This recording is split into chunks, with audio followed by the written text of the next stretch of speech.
looked back since.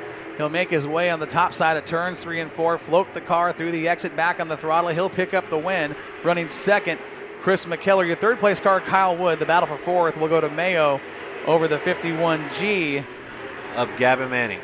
Good run for Manning. Well, now. Pretty good run there for a couple cars. Well, Manzella right now has got everybody's attention. I'll promise you that. Oh, yeah. And he was one of the ones that, in our pre-show over at Salty's, we kind of overlooked him a little bit. We did. We did not mention his name in that conversation. And we very much should have. Yeah, without a doubt. But that's how it's the Budweiser Nationals. All the talent is here. How do you remember everybody? I mean, it's a tough thing to do when you figure you've got the best of the best right here in Bakersfield, California. Yep. Heat race number 2 inside row number 1 from Tulare, the AR-15 of Jack Aguiar. And on the outside, the 55C from Aztec, New Mexico, Brian Carey. On the inside of the second row in the 68S from right here in Bakersfield, that is Billy Simpkins. And to his outside in the 21P, that is David Pearson out of Ridgecrest, California. Row number 3's got the 11A from Taft of Adam Baker and the 78S of Randy Schweitzer. In row number 4, we find the 3M of Jeff Miller from Bakersfield and the 33 of Cale Kankey from Fraser Park, California. Rounding out the field is the 89M from Taft of Michael Black. 9 cars, heat race, sport mods, green flag in the air, and we're running. Aguiar gets a great run, slides up in front to the preferred line on the high side, able to take over first place. Billy Simpkins looking good on the bottom of the 68. Now 3 wide to turns 3 and 4. Trouble in midfield. Oh, we're stacking them up. 4 cars getting together, 3 of them. Well, that's an unfortunate break. We've got definitely have a broken rear end on the, is that the 77? Who is that? The 33 of Cale Kankey. Took a on hard the front shot. stretch, got caught up trying to dive to the inside to get by it. And unfortunately for that young man, bounced off of it, popped that right rear tire, and might be more. You know what that looked like was, can't see the number here, but the car that caused that looked like it got on the top trying to get a hold of that cushion. Thought he was there, got on that gas a little too early, and she went around on him. It happens. It's a tricky racing surface right now. It's not hooked up. It's not hooked up as people would expect. Right, and you've got to be on the top to get a hold of that cushion. Otherwise, those are the kind of results you're going to see. And that was David Pearson in the 21P machine there driving across. He was involved in that. You've also got the 78 of Schweitzer. He's over there still. They're tending to that car. Cale Kankey's team has got some work to do. You can see some heavy damage there on the rear end of that machine. We got a wrecker down there at the apex of 3 and 4 hooking up to one of those cars. Couple wreckers on the track now. Golden Empire machines. That's right. Golden Empire towing out here helping us out tonight. Looks like Pearson pulling off. That car was involved in that calamity in turn 3, so.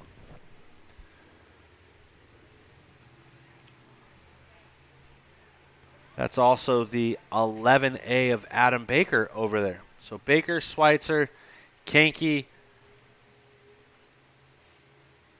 and David Pearson, those 4 cars all involved in this caution. That is an unfortunate start to their Budweiser Nationals. Yeah, it definitely doesn't get you to the front of the pack.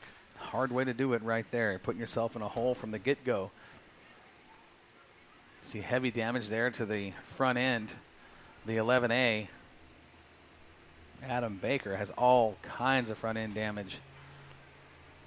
Yeah, hopefully they have some spares to get that thing situated and straightened out so he can come out and at least try in the B feature. You don't show up to the Budweiser Nationals without spare parts. No.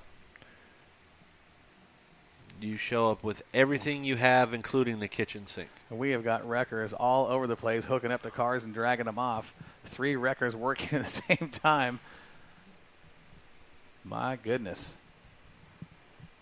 Well, we still got 5 cars on the track right now that we'll go green with. As the AR-15 of Jack Aguiar, the 68S of Billy Simpkins, the 55, Brian Carey. We've got the 3 of Jeff Miller. And the 89M of Michael Black, the cars remaining in this one. And don't forget, ladies and gentlemen, if you want to relive the Budweiser Nationals via video, you can always hit up the guys at Low Budget TV, BakersfieldSpeedway.tv, or if you want to hear it on radio, you can listen to it in your car while you're driving around. Look up the Spreaker radio app and look up Moxie Media and Promotions.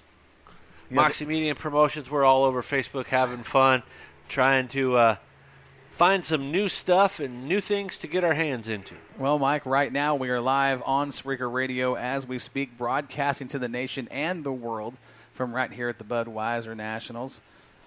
Typically at this show, we get all 50 states tuning in. 6-car trophy dash tonight, Mike. $100 bonus to the winner of that race. You want to know who's in it? 6-car.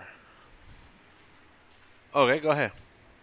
Our late model trophy dash will have Randy Schaefer, Rob Sanders, Cody Laney, Bobby Hogue, Richard Pappenhausen, and Nick Bartels.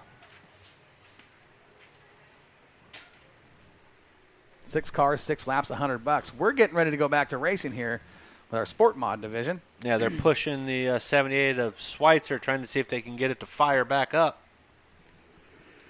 Not sure if it's gonna, if it wants to turn over.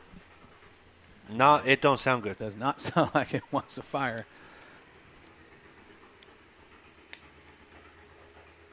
Oh, that sounds bad. Sounds like the timing is way off on it. That could be an exhaust leak, too, the way that thing was popping like that. Yeah. But, man, 6 cars, $100, and those are some fast cars. Oh, Mike, I'm taking a look at the scoreboard, and it's showing that we have 1 lap down. Okay. We have 1 lap down. That means we have plenty of racing to go. Lot of racing left with this one. 9 laps remain. I believe we're doing 10 laps and 8 laps. 8 laps. 8 lap Jack heat Aguiar races. is our leader as the green flag's back in the air. Aguiar back to the high side. Billy Simpkins right up there with him. And they're pulling that 55C of Brian Carey. Carey diving to the bottom of 3 and 4, trying to get that car to rotate and drive off. Can't quite get the drive that he was looking for. Simpkins now in a heated battle with the 55 machine of Brian Carey. Carey showed us McCullough at a turn 2. Drag race him down the backstretch. Simpkins got there first. Now, Simpkins starting to put the power on the ground and reel in your leaders. He dives at the bottom of turns 1 and 2, right underneath Aguiar. But Aguiar's very good in that upper groove. Enough drive to keep everybody behind him out of turn 2 down the backstretch. Aguiar definitely driving it in deeper than everybody else into the turns. And that is helping him stretch that lead just a little bit. Problem with the 55 machine. I'll tell you right now, Billy Caution Simpkins flags has got out. it. Billy Simpkins has got this low line figured out. Watch him through turns 1 and 2 before that caution came out. So we have debris on the track, it looks like. Yep, 3 and 4. Up on the high side. It's like a rear panel. That's a filler panel. Yeah. Don't know what color it is, so I couldn't tell you who it came off of, but I'm pretty sure when we go around the corner, we'll find out. We've got 4 laps down, 4 to go. We're at the halfway point. This has been a tough one for some of these guys. Oh, yeah. Not what you want as a race driver. You want to get in the car, you want to go out, you want to get in a groove, feel the car, feel the track. This is the hard way to do things. Yeah, you want to lay down your 8 laps immediately in this heat race. Go without any hiccups, without any issues, and just keep driving.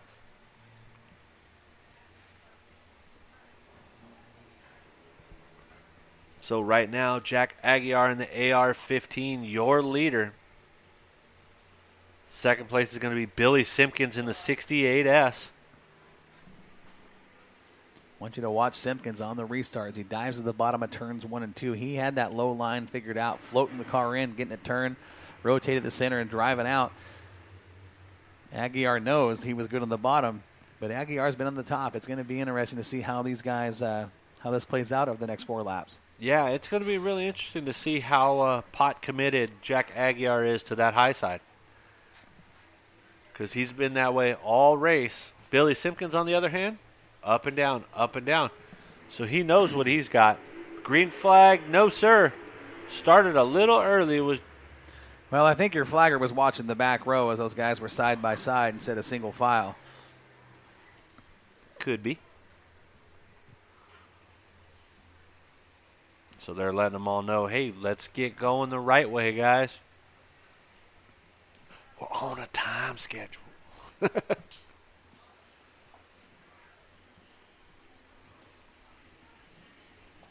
So right now your leader is still the AR-15 of Jack Aguiar. Billy Simpkins in second. The 89 of Michael Clark up to third.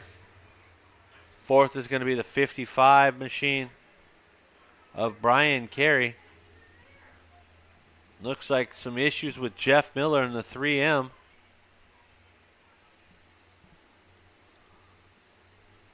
I think he's questioning his restart position. I think he thinks he should be in 4th and not 5th.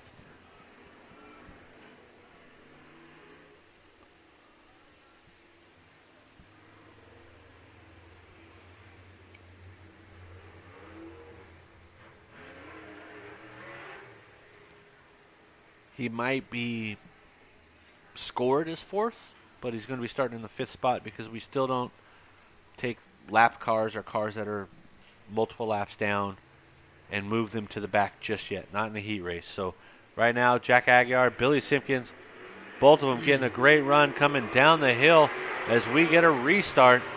Billy Simpkins going to the gutter, getting it to rotate through the bottom, but Jack Aguiar on that high side able to drive away. Aguiar's car is performing, performing very well right now on the top side of the racetrack, but here comes Simpkins right down at the bottom. He's very good through turns 3 and 4 in the bottom, and now watch him here in the bottom of turn 1 and 2 as he starts to get some forward drive. He's right there with Aguiar. Aguiar has got to be a little frustrated right now, thinking how can he make that bottom work so well? Yeah, it's going to be one of those tough things right now as Billy Simpkins drives to the bottom. He's going to take over the point. Man, oh man, he looks like a full 5 miles an hour faster through 3 and 4 than everybody else. He has got that low line figured out at that end of the racetrack. There's no doubt about it. White flag is out this time by Simpkins, your leader. Aguiar running second. And Simpkins didn't run a full schedule with his sport mod this year. I think he only run 1 or 2 races the whole season. So it's nice to see him back out in that car and doing what he does, picking up a heat race win here at the Budweiser National. Aguiar for second. The 89 machine will finish third. Michael Black rounds out the top 3. Very interesting to watch Simpkins so smooth and so fast on the bottom. Everybody else working the high side of the racetrack. Yeah, he was driving, and it was quick through the bottom. All right, another heat race coming out. Heat race number 3 of your Motor City Buick GMC IMCA Sport Mods.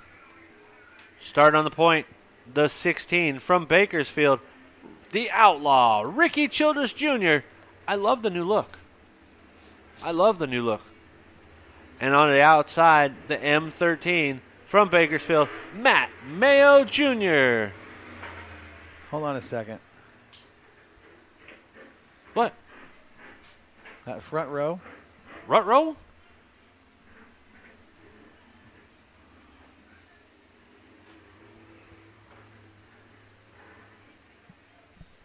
Take a look at what these guys are doing here. Somebody's not right. Well, Bakersfield Speedway, you're getting like a 3-wide salute coming across the front stretch for heat race number 3. The flagman is very frustrated right now. Because I believe that isn't. Oh, it is the M13. 70. Okay. Yeah, well, the 70's not even in this race. He's in the next one. So on the inside, that's what was confusing me looking at the lineup. I was like, something's not right hey, here. go. And he goes, why? Why? So on the inside of row number 2 is where we find Kevin Johnson, one of the guys you want to keep your eyes on in this division. He has gotten multiple wins. He is one of the favorites to win this deal this year. And outside of him in the 15F out of Santa Maria,